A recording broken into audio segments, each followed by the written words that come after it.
ल आज हामी कक्षा 10 को नेपाली विषयको पाठ 1 उज्यालो यात्राको सबै अभ्यासहरू हेर्नेछौँ। ल भिडियो स्टार्ट गरौँ।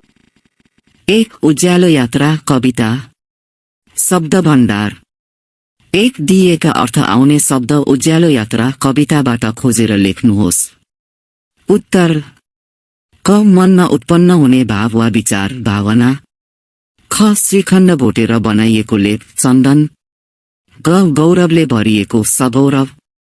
क आफ्नो स्वामित्व वा अधिकार छोड्ने काम त्याग। सबैभन्दा उच्च वा अग्लो सर्वोच्च। 2 दिएको अनुच्छेदबाट 2 जोडी पर्यायवाची शब्द पहिचान गर्नुहोस्। गाई मानिसले पाल्ने घरपालुवा जनावर हो। यो चौपाया वर्गभित्र पर्छ। मानवका लागि गाईको दूध निकै पोसिलो हुन्छ। शरीर स्वस्थ राख्न तागतिला कुरा खानुपर्छ। दुग्ध र दुग्धजन्य पदार्थ बिक्री गरेर मान्छेले आर्थिक उपार्जन पनि गर्छन्। गाई पालनलाई व्यवसायका रूपमा प्रयोग गरेर धेरै आम्दानी गर्न सकिन्छ। उत्तर जनावर चौपाया पोसिलो तागतिला उपार्जन आम्दानी। 3 दिएका शब्दको पर्यायवाची शब्द लेख्नुहोस्। उत्तर प्रेम माया शक्ति तागत धरती धरनी कर्म काम जिन्दगी जीवन शिर टाउको राम्रो सुन्दर महान उच्च हावा पवन आकाश नभ नयन आँखा। 4 उज्यालो यात्रा कविताबाट खोजेर तल दिएका शब्दको विपरीतार्थी शब्द लेख्नुहोस्। उत्तर निम्न उच्च दुखी सुखी अज्ञान ज्ञान सम्भव असम्भव आफ्नो अरू अन्याय न्याय। 5 उदाहरणमा दिए जस्तै कुनै 5 जोडी विपरीतार्थी शब्द खोजी वाक्यमा प्रयोग गर्नुहोस्। उदाहरण धारिलो बुट्टै धेरै थोरे। उत्तर माथि तल घरमाथि डाँडा छ। खेतको तल खोल्सो छ। उज्यालो अँध्यारो झ्याल खोले उज्यालो हुन्छ झ्याल लगाए अँध्यारो हुन्छ। शिर पाउ रियाजले शिरमा ढाका टोपी लगाएको छ भने पाउमा जुत्ता लगाएको छ। जित हार फुटबल खेलमा हाम्रो जित भयो। हिम्मत साथ खेलियो भने हार कहिले हुँदैन। न्याय अन्याय न्यायको लागि हामी हरदम लड्नुपर्छ। अन्यायमा पर्दा चुप लागेर बस्नु हुँदैन। बोध र अभिव्यक्ति 4 दिएको अनुच्छेद पढी अनुष्टुप छन्दबारे साथीबीच छलफल गर्नुहोस्। उत्तर अनुष्टुप छन्दका 4 पाउ हुन्छन्। यसका प्रत्येक पाउमा 8 अक्षर हुन्छन्। यस छन्दमा हरेक श्लोकको प्रत्येक पाउको 5औं अक्षर लघु ह्रस्व हुन्छ र 6औं अक्षर गुरु दीर्घ हुन्छ। पहिलो र तेस्रो पाउको 7औं अक्षर गुरु अनि दोस्रो र चौथो पाउको 7औं अक्षर लघु स्व हुन्छ। यसरी प्रत्येक पाउमा 7औं अक्षर क्रमशः गुरु लघु बनिरहन्छ अर्थात् पहिलो पाउमा गुरु दोस्रो पाउमा लघु तेस्रो पाउमा गुरु र चौथो पाउमा लघु हुन्छ। प्रत्येक 8औं वर्णपछि यति वा विश्राम हुन्छ। 5 उज्यालो यात्रा कविताबाट लेखन र उच्चारण फरक हुने कुनै 5 वटा शब्द टिपी तिनको शुद्ध उच्चारण गर्नुहोस्। उत्तर विश्व जीवन संसार कविता जसका 6 उदाहरणमा दिए जस्तै जोडी अनुप्रासयुक्त शब्द पाठबाट खोजेर लेख्नुहोस्। उदाहरण चन्दन नन्दन। उत्तर असम्भव सब सुखी खुशी सौरभ गौरव भरी छरी मनोहर सुन्दर खाती र शिर। 7 दिएको कवितांश पढी सोधिएका प्रश्नको उत्तर दिनुहोस्। जसका भावना हाँस्छन् मनमा रागिनी भरी जसका जिन्दगी बाँच्छन् रातमा चाँदनी छरी। यस कवितांशका 4 पाउ छुट्याएर लेख्नुहोस्। उत्तर जसका भावना हाँस्छन् मनमा रागिनी भरी जसका जिन्दगी बाँच्छन् रातमा चाँदनी छरी। कवितांशका 4 पाउको 5औं ह्रस्व वर्ण रेखाङ्कन गर्नुहोस्। उत्तर भावना रागिनी जिन्दगी चाँदनी। यी कवितांशका 4 पाउको 6औं दीर्घ वर्ण रेखाङ्कन गर्नुहोस्। उत्तर भावना रागिनी जिन्दगी चाँदनी। यी कवितांशका 4 पाउका 7औं वर्ण क्रमशः लेख्नुहोस्। उत्तर हाँ ब बा छ। 8 दिएको कवितांश पढी सोधिएका प्रश्नको उत्तर दिनुहोस्। जुटेका ज्ञानले जो छन् पार्दै धरती मनोहर, उठेका कर्मले जो छन् गर्दै निर्माण सुन्दर, समर्पित भएका छन् जो सदा न्याय खातिर, संसारमा उठेका छन् तिनैका विजयी शिर। क धरतीलाई केले मनोहर बनाएको छ? उत्तर, ज्ञान र कर्ममा जुटेका मानिसहरूको सङ्घर्षले धरतीलाई मनोहर बनाएको छ। ख कर्म गर्नेको जिन्दगी कस्तो बन्छ? उत्तर, कर्म गर्नेको जिन्दगी सुन्दर बन्छ र उनीहरूले कर्म गरेर समाज र देशलाई पनि सुन्दर बनाउँछन्। ग कवितांशमा कस्ता मानिसको शिर उच्चो हुन्छ भनिएको छ? उत्तर, कवितांशमा जो मानिस सबै न्याय खातिर समर्पित भएका हुन्छन् उनीहरूको शिर उच्चो हुन्छ भनिएको छ। क कवितांशबाट के सन्देश पाइन्छ? उत्तर, हामी ज्ञान र कर्मले हाम्रो धरतीलाई सुन्दर बनाउनु पर्छ। सधैँ न्याय खातिर आवाज उठाउनु पर्छ। यसरी आफ्नो खुसी मात्र नहेरी समग्र देशको हितमा लाग्नुपर्ने सन्देश प्रस्तुत कवितांशबाट पाउन सकिन्छ। 9 दिएका प्रश्नको उत्तर लेख्नुहोस्। क उज्यालो यात्रा कविताको सुरुका 2वटा श्लोकको आशय वर्णन गर्नुहोस्। उत्तर, हामीले जीवनमा निरन्तर मिहिनेत र परिश्रम गरिरहनुपर्छ। अथक मिहिनेतबाट नै जङ्गल स्वर्गको बगैँचा जस्तो सुन्दर बन्न सक्छ। दाउरोलाई 100पल्ट भोटेर चन्दन बनाउन सकिन्छ। मनमा यो काम गरेरै छाड्नेछ भन्ने अठोट छ भने यो संसारमा असम्भव भन्ने कुरा केही पनि छैन। यो संसारमा जति पनि महान मानिसहरू छन् उनीहरू सबै दृढ अठोटका कारण महान भएका हुन्। त्यसैले हामीहरू पनि मनमा अठोट लिएर निरन्तर मिहिनेत गर्यौं भने अवश्य महान बन्न सकिन्छ। ख जीवन सार्थक पार्न के गर्नुपर्छ? उत्तर, जीवन सार्थक पार्न हामीले मनमा अठोट लिएर निरन्तर सङ्घर्ष गर्नुपर्छ। कर्म गर्ने मान्छेको जीवन सुखी हुन्छ। मनबाट ईर्ष्या द्वेष हटाएर राष्ट्रका लागि काम गर्नुपर्छ। अन्यायका विरुद्ध आवाज बुलन्द गर्नुपर्छ।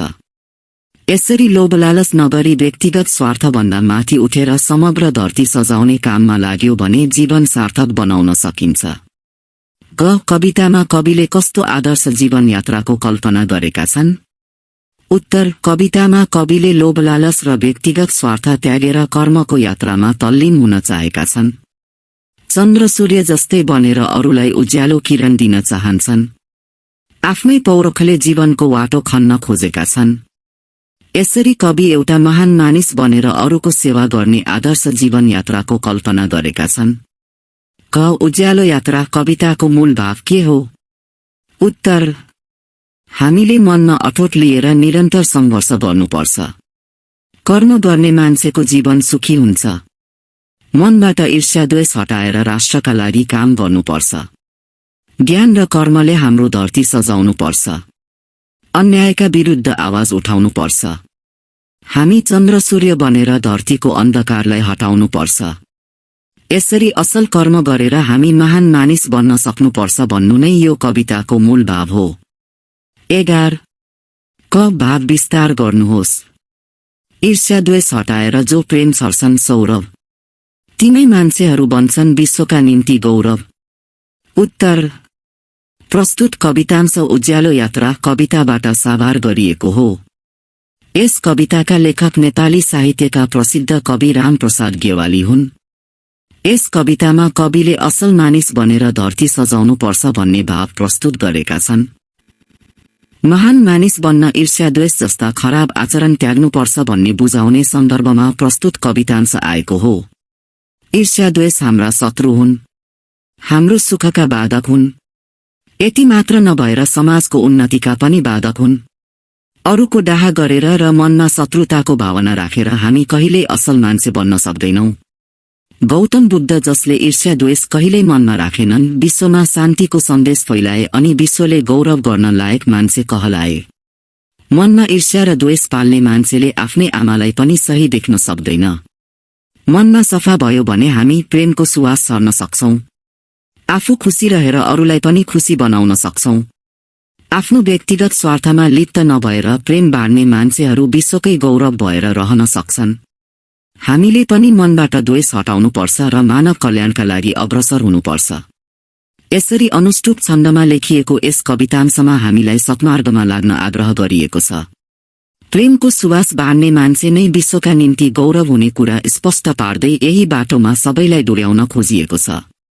ख उदात्त कर्मको यात्रा गर्दछन् जो सधैँ आदर्श नमुना मान्छे बन्दछन् विश्वमा तिनै।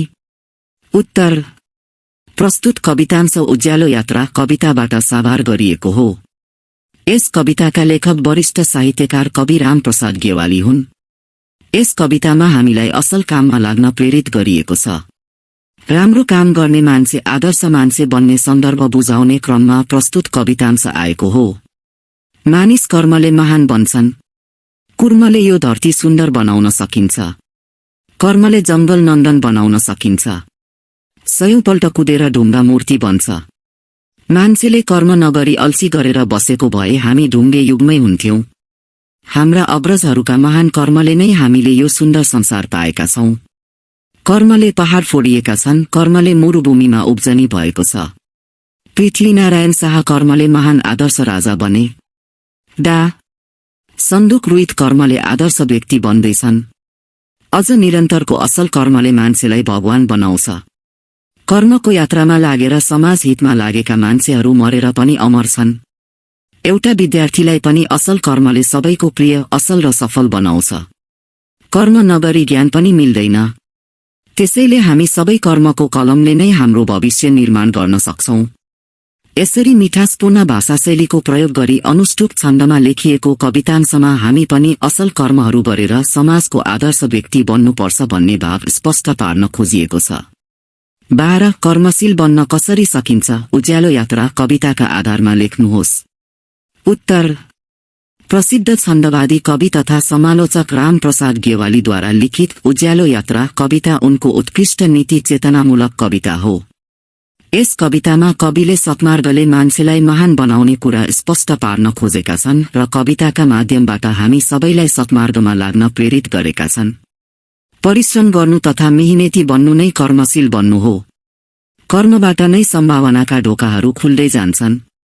कविका अनुसार कर्मशील बन्न हामीले मनमा उच्च संकल्प लिनुपर्छ।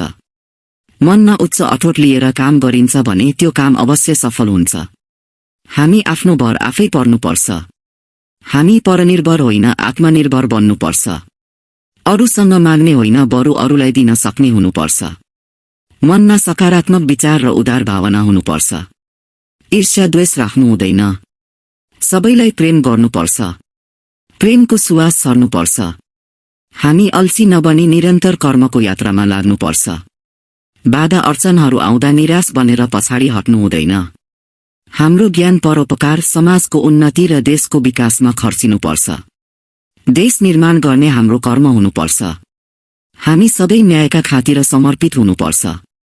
अन्याय अत्याचार शोषण सहेर बस्नु हुँदैन। मनमा लोभ लालच राख्नु हुँदैन। आफ्ना व्यक्तिगत स्वार्थभन्दा माथि उठेर देश र समाजको उन्नतिका लागि त्याग गर्नुपर्छ। सधैँ आदर्श मान्छे बन्ने लक्ष्य राखेर महान कर्ममा खटिनुपर्छ।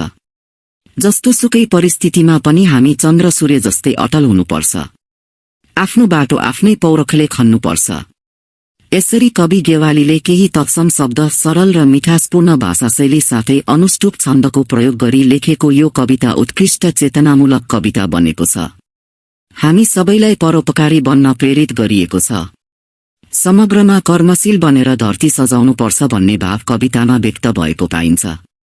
13 कविले कविताको अन्तिम श्लोकमा आफू कस्तो बन्ने अनुमान गरेका छन् लेख्नुहोस्। उत्तर उज्यालो यात्रा कविता कवि रामप्रसाद गेवालीले लेखेका हुन्।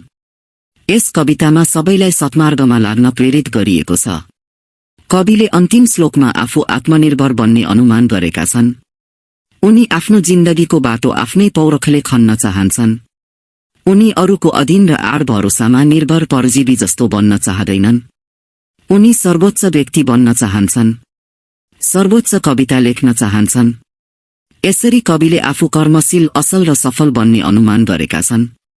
15 दिएका अनुच्छेद पढ्नुहोस् र सोधिएका प्रश्नको उत्तर लेख्नुहोस्। क प्रश्नहरू। अ गुरुकुल भनेको के हो? उत्तर गुरुकुल भनेको गुरुको सान्निध्यमा विद्यार्थीले आवासीय रूपमा शिक्षा ग्रहण गर्ने स्थान हो। आ गुरुकुलमा कस्तो शिक्षालाई प्राथमिकता दिइन्थ्यो? उत्तर गुरुकुलमा व्यावहारिक शिक्षालाई प्राथमिकता दिइन्थ्यो। यी गुरुकुलमा किन जुनसुकै समयमा पनि औपचारिक कक्षा सुरु हुन्थ्यो? उत्तर, गुरुकुलमा निश्चित समयमा विद्यालय आएर पढ्ने समय तालिका हुँदैनथ्यो, त्यसैले जुनसुकै बेलामा पनि औपचारिक कक्षा सुरु हुन सक्थ्यो। यी गुरुकुलमा शिष्य कसरी दीक्षित हुन्थे? उत्तर, समस्या दिएर गुरुले गोप्य रूपले शिष्यलाई निहालिरहेका हुन्थे। त्यो परीक्षा पूरा गर्न सकेमा शिष्य दीक्षित हुन्थे। ख. भाषिक संरचना र वर्णविन्यास पहिचान गर्नुहोस्। अ. पहिलो अनुच्छेदको पहिलो वाक्यबाट एकवटा नाम, विशेषण र क्रियापद लेख्नुहोस्। उत्तर, गुरुकुल नाम, आवासीय विशेषण हो, क्रियापद। आ. पर्ल धातुबाट एकवटा नाम र क्रियायोगी शब्द निर्माण गर्नुहोस्। उत्तर, पढ्नु नाम, पढेर क्रियायोगी। यी अनुच्छेदबाट सुरु, बीच र अन्तिममा ह्रस्व इकार प्रयोग भएका दुईवटा शब्द टिपोट गर्नुहोस्। उत्तर, सुरुमा ह्रस्व इकार प्रयोग भएका शब्द विद्यार्थी, शिक्षा, पितृ। बीचमा ह्रस्व इकार प्रयोग भएका शब्द अहिले, निश्चित, तालिका। अन्तिममा ह्रस्व इकार प्रयोग भएका शब्द कोटी, पनि, अति।